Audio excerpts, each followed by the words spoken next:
pwede bang i-advance ang mana?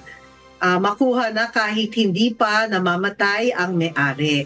Ayun po from Daryl, Attorney Christian Villar. Ang sagot po natin, depende sa may-ari kung papayag siya, no? Pwede naman yan, deed of sale or deed of donation.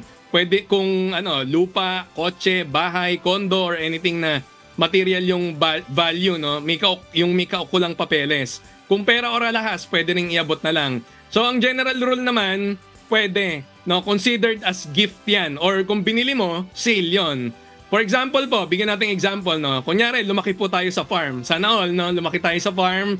Tapos binigyan tayo ng McLaren na kotse along with 16 other cars. No, 32 million yata yung McLaren. Saka helicopter, no? Binigyan tayong helicopter habang buhay pa yung parents natin. Considered as gifts po yon. Ang exception sa general rule, kung impaired yung legitim nung ibang compulsory heirs. Yung compulsory heirs po na tinatawag, yun yung surviving spouse or surviving na asawa, saka yung mga kapatid mo.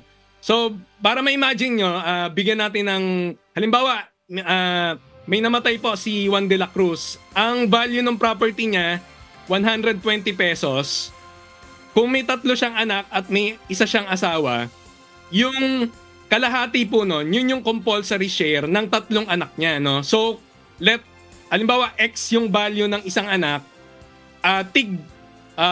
to 20 pesos, out of 120 pesos yung kada anak. Tapos yung kalahati, yung 60 pesos, pre-portion po tawag doon. Pero sa pre-portion, doon kinukuha yung share nung surviving spouse na equal sa isang legitimate child. So kung 20 pesos yung, tig to 20 pesos yung 3 anak, 20 pesos din yun sa nanay.